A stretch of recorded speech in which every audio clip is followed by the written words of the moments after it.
చెన్నైలోని ఒక పాత అపార్ట్మెంట్, ఫ్లాట్ నెంబర్ 403. ఆ ఫ్లాట్లో నేను కేవలం 3 రాత్రులు మాత్రమే ఉన్నాను. మొదటి రాత్రి ఎవరో నడుస్తున్న అడుగుల శబ్దం వినిపించింది. రెండో రాత్రి లాక్ చేసి ఉన్న ఒక రూమ్లోంచి ఒక అమ్మాయి ఏడుస్తున్న శబ్దం వినిపించింది. మూడో రాత్రి నేను చూసిన దాన్ని ఎప్పటికీ మర్చిపోలేకపోతున్నాను. ఆ రోజు తర్వాత రాత్రి 2 గంటలు దాటితే నాకు నిద్రే పట్టదు. హాయ్ ఫ్రెండ్స్, నా పేరు వినయ్.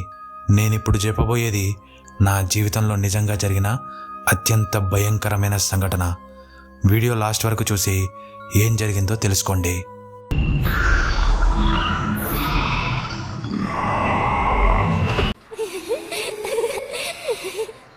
ఫ్రెండ్స్, మన ఛానల్ ఇంకా సబ్స్క్రైబ్ చేయకపోతే వెంటనే సబ్స్క్రైబ్ చేసి సపోర్ట్ చేయండి. నా పేరు వినయ్. నేను బీటెక్ కంప్లీట్ చేసిన తర్వాత జాబ్ ట్రయల్స్ కోసం చెన్నైకి వెళ్ళాను.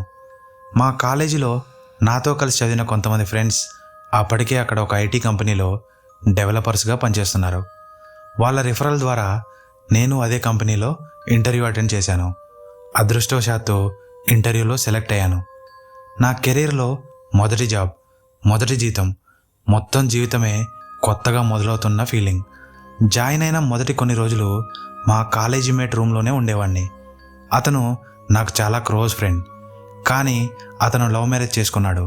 ఇంకో నెల రోజుల్లో తన భార్యతో కలిసి కొత్త ఇంట్లో సెటిల్ అవ్వాలని ప్లాన్ చేస్తున్నాడు. అందుకే వినయ్, నువ్వు కూడా అప్పటికి ఒక రూమ్ చూసుకుంటే బెటర్ రా అని నాకు ముందుగానే చెప్పాడు. నాకు కూడా అదే సరైన నిర్ణయం అనిపించింది.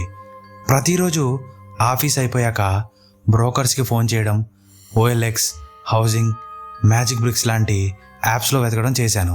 కానీ నా బడ్జెట్లో ఏ ఫ్లాటు దొరకలేదు. ఒకరోజు మా ఆఫీస్లో పనిచేసే ఒక సీనియర్ వచ్చి, మన ఆఫీస్ దగ్గరలో రైంబో అపార్ట్మెంట్ ఉంది, అక్కడ 403 ఫ్లాట్ ఖాళీగా ఉంది, సింగిల్గా ఉండే వాళ్ళకి ఇస్తున్నారు, రెంట్ కూడా చాలా తక్కువ అని చెప్పాడు. చెన్నైలో ఆ ఏరియాలో అంత తక్కువ రెంట్ అంటే నిజంగా అదృష్టమే. అదే రోజు సాయంత్రం వెళ్ళి ఆ ఫ్లాట్ చూశాను. రైంబో అపార్ట్మెంట్, 6 అంతస్తుల పాత అపార్ట్మెంట్. పెయింట్ కొంచెం వెలిసిపోయింది. కారిడార్లో లైట్లు కూడా పూర్తిగా వెలగడం లేదు. అక్కడి వాచ్మెన్ తాళం తీసి ఫ్లాట్ చూపించాడు. సార్, ఇది double bedroom. Flat owners America వెళ్ళిపోయారు. ఒక రూమ్లో వాళ్ళ సామాన్ పెట్టి లాక్ చేశారు. ఇంకో బెడ్రూమ్, హాల్, కిచెన్ మాత్రమే రెంట్కి ఇస్తున్నారు అని అన్నాడు. నాకు పెద్దగా ఆలోచన రాలేదు. రెంట్ తక్కువ, ఆఫీస్కి దగ్గర, అంతే చాలు నాకు అనుకున్నాను. అడ్వాన్స్ ఇచ్చి అదే రోజు ఫ్లాట్ తీసుకున్నాను. Flat number 403. మొదటి రోజు సర్దుకోవడంతోనే గడిచిపోయింది. బ్యాగులు ఓపెన్ చేసి బట్టలు సర్దాను. ల్యాప్టాప్ టేబుల్ మీద పెట్టాను. బెడ్ సెట్ చేసుకున్నాను. కొత్త ఇల్లు కాబట్టి చిన్న చిన్న పనులే ఎక్కువయ్యాయి. ఆ రోజు రాత్రి ఏమీ జరగలేదు. మరుసటి రోజు ఉదయం ఆఫీస్కి వెళ్ళాను. రోజంతా ట్రైనింగ్ అయిపోయి సాయంత్రం తిరిగి అపార్ట్మెంట్కి వచ్చాను. లిఫ్ట్ కోసం వెయిట్ చేస్తూ ఉన్నాను. కొద్దిసేపటికి లిఫ్ట్ వచ్చింది. లోపలికి వెళ్ళాను. అందులో ఒక 50 ఏళ్ల వయసున్న ఒక ఆంటీ నిలబడి ఉన్నారు. నేను నవ్వుతూ హలో ఆంటీ అన్నాను. ఆమె కూడా చిరునవ్వుతో తల ఊపారు. కొత్తగా వచ్చావా బాబు అని అడిగారు. అవునాంటీ, నిన్ననే షిఫ్ట్ అయ్యాను అని చెప్పాను. ఏ ఫ్లాట్ అని అడిగారు. 403 అన్నాను. నేను ఆ నెంబర్ చెప్పిన క్షణం ఆమె ముఖంలో ఉన్న నవ్వు ఒక్కసారిగా మాయమైపోయింది. ఏదో చూసి భయపడుతున్నట్టుగా నా ముఖం వైపు కొన్ని సెకండ్లు చూస్తూ నిలబడ్డారు. తర్వాత ఒక్క మాట కూడా చెప్పలేదు. లిఫ్ట్లో ఒక్కసారిగా నిశ్శబ్దం అలుముకుంది. నాకు కాస్త విచిత్రంగా అనిపించింది. కానీ బహుశా ఏదైనా పర్సనల్ టెన్షన్ ఉండొచ్చు అనుకొని పెద్దగా పట్టించుకోలేదు. లిఫ్ట్ 4వ ఫ్లోర్కు వచ్చింది. ఇద్దరం బయటికి వచ్చాం. ఆంటీ 402 ఫ్లాట్లోకి వెళ్ళిపోయారు. నేను 403 తలుపు తీసి లోపలికి వెళ్ళాను. ఫ్రెష్ అయ్యాను. ల్యాప్టాప్ ఓపెన్ చేసి ఆఫీస్ నుంచి వచ్చిన చిన్న టాస్క్ కంప్లీట్ చేస్తున్నాను. అప్పటికే రాత్రి 12 దాటింది. లైట్లు ఆఫ్ చేసి పడుకున్నాను. ఎంతసేపు నిద్రపోయానో తెలియదు. కానీ హఠాత్తుగా అని ఎక్కడో చిన్న శబ్దం వినిపించింది. నాకు ఒక్కసారిగా మెలకువ వచ్చింది. కళ్ళు తెరిచి గది మొత్తం చూశాను. ఎవరూ లేరు. కిటికీలు కూడా మూసే ఉన్నాయి. కొత్తిల్లు కదా, ఫర్నిచర్ సెటిల్ అవుతున్న శబ్దం అయి ఉంటుంది అనుకొని మళ్ళీ పడుకున్నాను. 5 నిమిషాలు కూడా కాలేదు. మళ్ళీ ఈసారి కొంచెం స్పష్టంగా వినిపించింది. లేచి హాల్ వరకు వెళ్ళి చూశాను. కిచెన్ చూశాను, బాత్రూమ్ చూశాను. ఎక్కడా ఏమీ లేదు. నాకు నేనే నవ్వుకున్నాను. వినయ్, మొదటి రోజు నుంచే భయపడితే ఎలా అని అనుకుని తిరిగి వచ్చి పడుకున్నాను. ఆ రాత్రి ఎలాగోలా గడిచిపోయింది. మరుసటి రోజు ఉదయం ఆఫీస్కి వెళ్ళడానికి రెడీ అయ్యాను. ఫ్లాట్ లాక్ చేసి లిఫ్ట్ దగ్గరికి వచ్చాను. అక్కడ మళ్ళీ అదే ఆంటీ కనిపించారు. నేను నవ్వుతూ గుడ్ మార్నింగ్ ఆంటీ అన్నాను. ఈసారి ఆమె నా వైపు కూడా చూడలేదు. తల తిప్పుకొని నేరుగా తన ఫ్లాట్లోకి వెళ్ళిపోయారు. నాకు కొంచెం బాధేసింది. నిన్న బాగానే మాట్లాడారు కదా అనిపించింది. కానీ అది కూడా పెద్దగా పట్టించుకోకుండా ఆఫీస్కి వెళ్ళిపోయాను. ఆ రోజు కూడా పని అయిపోయి రాత్రి ఇంటికి వచ్చాను. భోజనం చేసి పడుకున్నాను. ఈసారి రాత్రి 1 గంట దాటాక స్పష్టంగా హాల్లో ఎవరో నెమ్మదిగా నడుస్తున్న శబ్దం వినిపించింది. ఆ అడుగుల శబ్దం హాల్ నుంచి కిచెన్ వరకు వెళ్ళి మళ్ళీ తిరిగి వచ్చినట్టుగా అనిపించింది. నేను ఒక్కసారిగా బెడ్ మీద కూర్చున్నాను. గుండె వేగంగా కొట్టుకుంటుంది. కొన్ని క్షణాలు అలాగే విన్నాను. మళ్ళీ అదే శబ్దం. ఈసారి ధైర్యం చేసి తలుపు తీసి బయటకు వచ్చాను. హాల్ మొత్తం చూశాను. ఎవరూ లేరు. కిచెన్ ఖాళీ, బాత్రూమ్ ఖాళీ.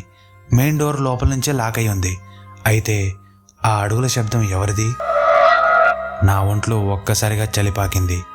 కొద్దిసేపు అలాగే నిలబడి మళ్ళీ గదిలోకి వెళ్ళి పడుకున్నాను. కానీ ఆ రాత్రి నిద్ర మాత్రం సరిగా పట్టలేదు. మరుసటి రోజు ఆఫీసులో ఉన్నా. రాత్రి జరిగిన సంఘటనే నా తలలో తిరుగుతుంది. ఎంత ప్రయత్నించినా దానిని మర్చిపోలేకపోయా. సాయంత్రం మళ్ళీ ఫ్లాట్కి వచ్చాను. ఆ రోజు నాకు తెలియకుండానే నా జీవితాన్ని పూర్తిగా మార్చేసే మొదటి సంఘటన జరగబోతుంది. ఆ విషయం అప్పటికి నాకు తెలియదు. ఆ రాత్రి సరిగ్గా 2:30 అయి ఉంటుంది. అప్పుడే నా చెవులకు చాలా స్పష్టంగా ఒక యువతి నిశ్శబ్దంగా ఏడుస్తున్న శబ్దం వినిపించింది. మొదట అది పక్క ఫ్లాట్ నుంచి వస్తుందని అనుకున్నాను. కానీ కొన్ని క్షణాల తర్వాత ఆ శబ్దం నాకు చాలా దగ్గరగా వినిపించడం మొదలైంది. కానీ కొన్ని సెకండ్లు జాగ్రత్తగా విన్న తర్వాత ఆ శబ్దం బయట నుంచి కాదు, నా ఫ్లాట్ లోపల నుంచే వస్తుందని అర్థమైంది. నా గుండె ఒక్కసారిగా వేగంగా కొట్టుకోవడం మొదలైంది. బెడ్ మీద నుంచి మెల్లగా లేచాను. రూమ్ డోర్ కొద్దిగా తెరిచి హాల్ వైపు చూశాను.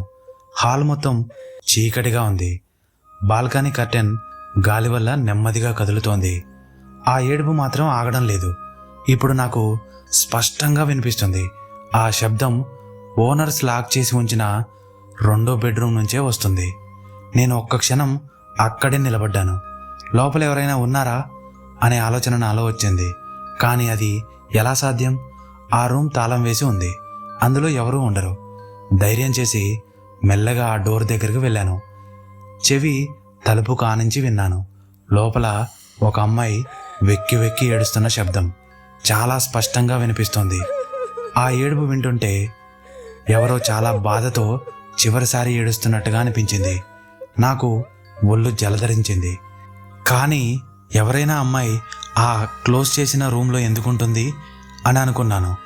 ఏదైనా పిల్లి లోపల చిక్కుకుందేమో అని నన్ను నేనే నమ్మించుకునే ప్రయత్నం చేశాను. ధైర్యం చేసి అని తలుపును బలంగా కొట్టాను.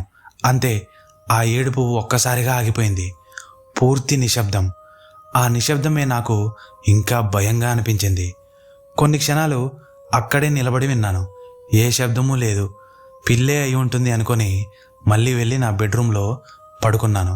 కానీ ఆ రాత్రి మొత్తం నాకు నిద్రే రాలేదు. తెల్లవారుజామున కాస్త కునుకు పట్టింది. లేచి బాత్రూంకి వెళ్ళాను. అద్దంలో నా ముఖం చూసుకుని నేనే షాక్ అయ్యాను. కళ్ళ కింద నల్లటి వలయాలు. ముఖం మొత్తం నీరసంగా ఉంది. చాలా రోజులుగా నిద్రపోనట్టుగా కనిపిస్తున్నా. అంతలో టీషర్ట్ మార్చుకుంటూ ఉండగా నా చూపు చేతిపై పడింది. నా చేతి మీద ఎవరో పదునైన గోర్లతో గీసినట్టుగా 4 పొడవైన గీతలు ఉన్నాయి. ఒక్క చేతిపైనే కాదు, ఛాతీ దగ్గర, భుజం మీద, మెడ మీద అలాంటి గీతలు చాలా ఉన్నాయి. నేను పూర్తిగా షాక్ అయ్యాను. నాకు అలాంటి గాయాలు ఎలా అయ్యాయి? రాత్రి ఎక్కడైనా తగిలానా? లేదా నిద్రలో నేనే గీరుకున్నానా? కానీ ఆ గీతలు చూస్తుంటే మనిషి గోర్లతో గీసినట్టే ఉన్నాయి. ఆ విషయం అర్థం కాకపోయినా ఆఫీస్కి లేట్ అవుతుందని వెళ్ళిపోయాను. ఆ రోజు ఆఫీసులో కూడా నాకు ఏ పనిపైన దృష్టి పెట్టలేకపోయాను.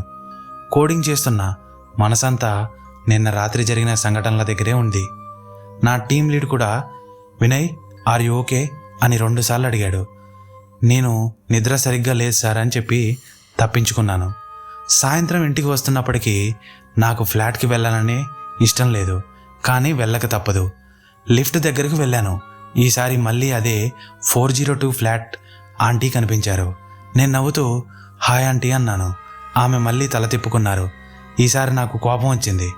ఆంటీ, నేను మీతో మామూలుగానే మాట్లాడుతున్నాను. ప్రతిసారి నన్ను చూసి ఎందుకు ముఖం తిప్పుకుంటున్నారు? నేనేమైనా తప్పు చేశానా అని అడిగాను. అలా అడిగేసరికి ఆంటీ కొన్ని క్షణాలు నన్ను అలాగే చూశారు.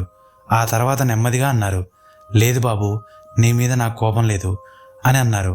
నేను మరి ఏమైందా ఆంటీ అని అడిగాను. ఆమె ఒక్కసారిగా నా ఫ్లాట్ వైపు చూసి మళ్ళీ నా వైపు తిరిగింది.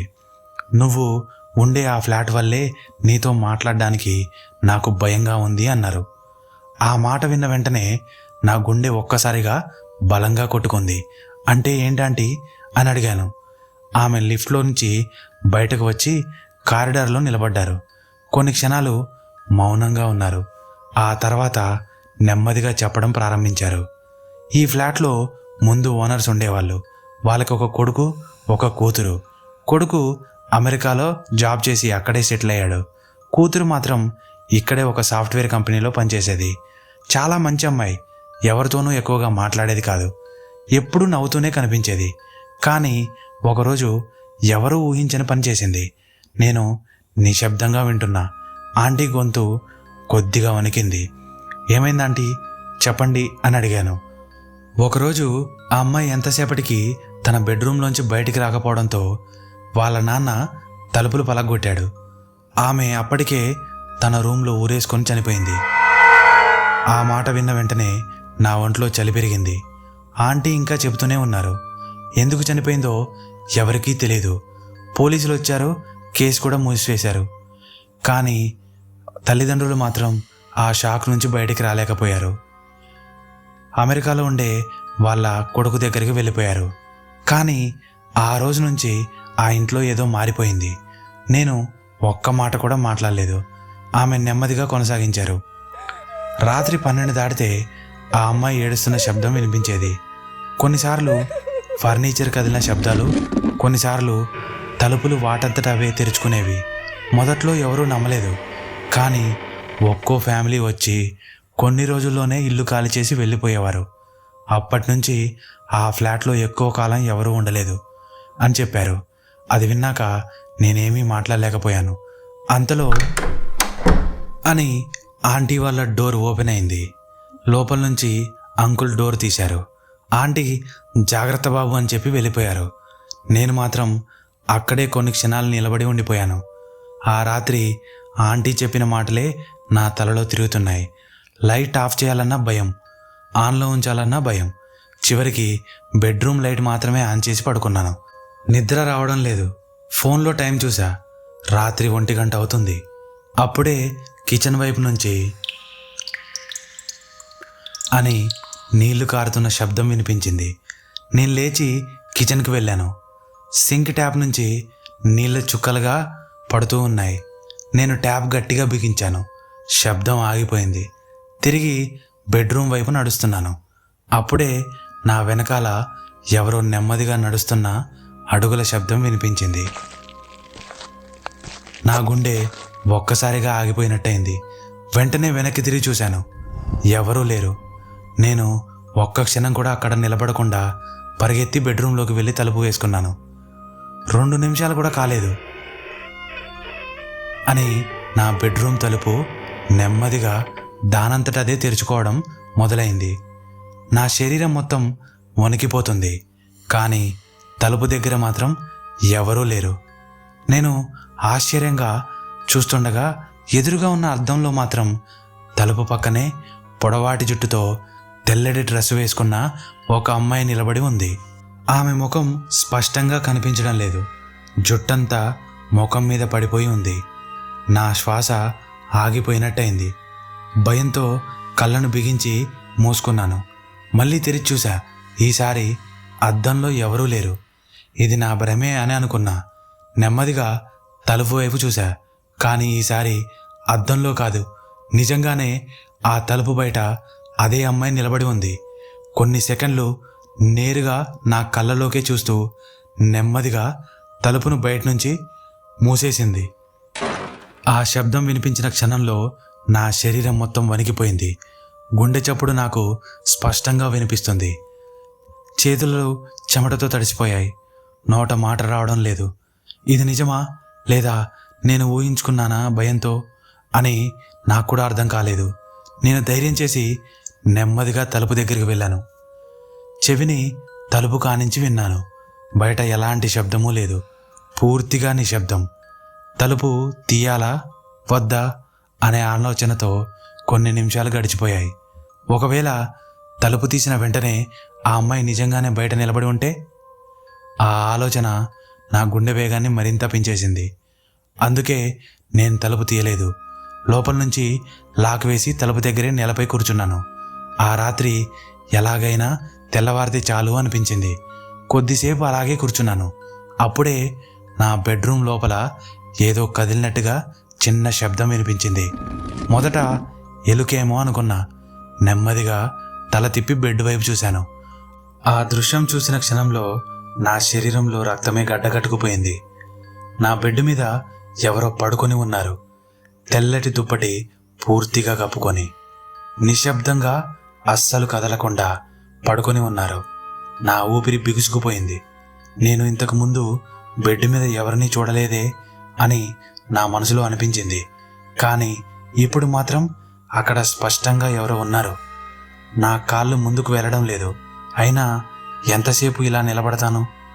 ధైర్యం చేసి నెమ్మదిగా ఒక్కో అడుగు వేస్తూ బెడ్ దగ్గరికి వెళ్ళాను. గుండె చప్పుడు చెవుల్లో మారుమోగుతుంది. చేతులు వణికిపోతున్నాయి. దుప్పటి చివరను పట్టుకున్నాను. 1, 2, 3 అని మనసులో లెక్కపెట్టి ఒక్కసారిగా దుప్పటిని లాగేశాను. అంతే, నా కాళ్ళలో శక్తి పూర్తిగా పోయింది. ఎందుకంటే ఆ బెడ్ మీద పడుకొని ఉన్నది నేనే. అవును, అచ్చం నాలాగే ఉన్న ఇంకో నేను. కళ్ళు మూసుకొని శవంలా అక్కడ పడుకొని ఉన్నాను. అది చూసి నా నోట మాట రాలేదు. ఒక్కసారిగా అది కళ్ళు తెరవబోతున్నట్టుగా అనిపించింది. అమ్మ బాబోయ్ అనే గట్టిగా అరవబోయే లోపే అకస్మాత్తుగా నా కళ్ళు తెరుచుకున్నాయి. నేను ఒక్కసారిగా మంచం మీద కూర్చొని ఉన్నాను. ఊపిరి బాగా పీలుస్తున్నాను. ఒళ్ళు మొత్తం చెమటలతో తడిసిపోయింది. కొన్ని క్షణాలు ఏం జరిగిందో అర్థం కాలేదు. చుట్టూ చూశాను. నేను మళ్ళీ నా బెడ్ మీదనే ఉన్నాను. అమ్మయ్య, ఇదంతా ఒక కళ అని ఊపిరి పీల్చుకున్నాను. కానీ ఆ ఊపిరి ఎక్కువసేపు నిలవలేదు. ఎందుకంటే అప్పుడే నా చెవులకు మళ్ళీ అదే శబ్దం వినిపించింది. ఒక యువతి వెక్కి వెక్కి ఏడుస్తున్న శబ్దం. ఈసారి చాలా స్పష్టంగా లాక్ చేసి ఉన్న 2వ బెడ్రూమ్ నుంచే వినిపిస్తుంది. నేను పూర్తిగా షాక్ అయ్యాను. అంటే ఇప్పుడే చూసింది కల అయితే ఈ ఏడుపు మాత్రం నిజమేనా? నా శరీరం మొత్తం వణికిపోతుంది. ఆ ఫ్లాట్లో ఇంకా ఒక్క క్షణం కూడా ఉండకూడదని నిర్ణయించుకున్నాను. వెంటనే బెడ్ మీద ఉన్న నా ఫోన్ తీసుకున్నాను. వ్యాలెట్ తీసుకున్నాను. నా బ్యాగ్ తీసుకొని భుజాన వేసుకున్నాను. బెడ్రూమ్ తలుపు మెల్లిగా తెరిచాను. హాల్ మొత్తం నిశ్శబ్దంగా ఉంది. లైట్లు ఆఫ్లోనే ఉన్నాయి. బయట నుంచి వచ్చే స్ట్రీట్ లైట్ వెలుతురు మాత్రమే హాల్లో పడుతుంది. నేను మెల్లిగా మెయిన్ డోర్ వైపు నడవడం ప్రారంభించాను. ప్రతి అడుగు వేస్తున్న కొద్దీ వెనకాల ఎవరో చూస్తున్నారు అనే ఫీలింగ్. కానీ వెనక్కి తిరిగి చూసే ధైర్యం లేదు. డోర్ దగ్గరికి చేరుకున్నాను. వణుకుతున్న చేతులతో లాక్ తీయడం ప్రారంభించాను. లాక్ ఓపెన్ అయింది. డోర్ హ్యాండిల్ పట్టుకుని మెల్లగా తలుపు తెరిచాను. సగం వరకు తలుపు తెరిచి బయట కారిడార్ వైపు చూస్తున్నాను. అప్పుడే ఏదో తెలియని శక్తి వెనక్కి ఒక్కసారి చూడు అని నా మనసులో చెప్పినట్టుగా అనిపించింది. ఎందుకో తెలీదు, నేను నెమ్మదిగా వెనక్కి తిరిగి చూశా. హాల్ మధ్యలోకి చూశాను. ఆ దృశ్యం ఈరోజు వరకు నా జీవితంలో నేను ఎప్పటికీ మర్చిపోలేను. హాల్ మధ్యలో అచ్చం నన్నే చూస్తూ ఒక యువతి నిలబడి ఉంది. తెల్లటి నైట్ డ్రెస్, నడుము వరకు పొడవాటి చుట్టూ, ముఖం మొత్తం పాలిపోయినట్టుగా తెల్లగా ఉంది. కళ్ళు మనిషి కళ్ళలా లేవు, నల్లగా లోపలికి కూరుకుపోయి ఉన్నాయి. ఆమె చేతులు రెండు శరీరానికి అలా వేలాడుతూ ఉన్నాయి. కానీ ఒక్క విషయం మాత్రం నా గుండెని ఆపేసింది. ఆమె మెడ సహజంగా లేదు. ఎవరో ఉరేసుకున్నప్పుడు ఎలా వంకరగా తిరుగుతుందో అలాగే ఒకవైపు వంకరగా తిరిగిపోయి ఉంది. ఆమె నోరు నెమ్మదిగా తెరుచుకుంది, కానీ ఏ మాట మాట్లాడడం లేదు. కేవలం నన్నే చూస్తుంది. ఆ చూపులో కోపమో బాధో లేక సహాయం అడుగుతుందో నాకు అర్థం కాలేదు. నేను ఒక్క క్షణం కూడా అక్కడ నిలబడలేదు. వెంటనే తలుపు బలంగా మూసేసి మెట్ల వైపు పరిగెత్తాను. లిఫ్ట్ కోసం కూడా ఆగలేదు. 4 అంతస్తులు. ఏ మెట్టు ఎలా దిగానో కూడా గుర్తులేదు. గుండె వేగంగా కొట్టుకుంటుంది. శ్వాస ఆడడం లేదు. అయినా ఆగకుండా పరిగెత్తుతూనే ఉన్నాను. కిందకు వచ్చి రోడ్డు మీదకు పరిగెత్తి వెళ్ళాకే కొంచెం ఊపిరి పీల్చుకున్నాను. ఆ రాత్రంతా నా ఫ్రెండ్ రూమ్ దగ్గరే గడిపాను. ఉదయం వెళ్తూరు రావడంతో మళ్ళీ ఒక్కసారి రైంబో అపార్ట్మెంట్కి వెళ్ళాను. నా బట్టలు, ల్యాప్టాప్, మిగిలిన సామాను మాత్రమే తీసుకున్నాను. ఓనర్కి ఫోన్ చేసి నేను ఈ ఫ్లాట్లో ఉండలేను అని చెప్పాను. ఆయన ఏమైంది అని అడిగినా నేనేమీ చెప్పలేదు. అడ్వాన్స్ డబ్బులు కూడా అడగలేదు. ఆ ఫ్లాట్ నుంచి ఎంత త్వరగా బయటపడితే అంత మంచిదని నాకు అనిపించింది. సామాన్ తీసుకొని కిందకు వస్తుండగా 402 ఫ్లాట్ ఆంటీ బయట నిలబడి ఉన్నారు. నన్ను చూసి చాలా జాలిగా చూశారు. ఆ చూపులో నువ్వు కూడా చూసావు కదా అనే భావన కనిపించింది. నేను ఏమీ మాట్లాడలేదు. ఆమె కూడా ఏమీ అడగలేదు. నేను అక్కడి నుంచి వెళ్ళిపోయాను. ఆ సంఘటన జరిగి చాలా సంవత్సరాలు అయిపోయాయి. ఇప్పటికీ రాత్రి 2 గంటలు దాటితే నాకు నిద్ర పట్టదు. ఎక్కడైనా నీళ్లు చుక్కలు చుక్కలుగా పడుతున్న శబ్దం వినిపించినా లేదా దూరంగా ఎవరైనా అమ్మాయి ఏడుస్తున్న శబ్దం వినిపించినా నాకు ముందుగా గుర్తొచ్చేది రైంబో అపార్ట్మెంట్ ఫ్లాట్ నెంబర్ 403. ఆ ఫ్లాట్లో ఆ రాత్రి నేను చూసింది భ్రమ, కల లేక నిజంగానే అక్కడ ఇప్పటికీ ఎవరైనా ఏడుస్తూనే ఉన్నారా? ఇది నా జీవితంలో నేను ఎప్పటికీ మర్చిపోలేని సంఘటన. ఫ్రెండ్స్, ఈ వీడియో మీకు ఎలా అనిపించిందో కామెంట్లో చెప్పండి. వీడియో మీకు నచ్చినట్టయితే లైక్ చేయండి, షేర్ చేయండి. ఇలాంటి మరిన్ని ఇంట్రెస్టింగ్ వీడియోస్ కోసం మన ఛానల్ను వెంటనే సబ్స్క్రైబ్ చేయండి. మళ్ళీ మరొక ఇంట్రెస్టింగ్ వీడియోతో మళ్ళీ మీ ముందుకు వస్తా. అప్పటి వరకు బాయ్.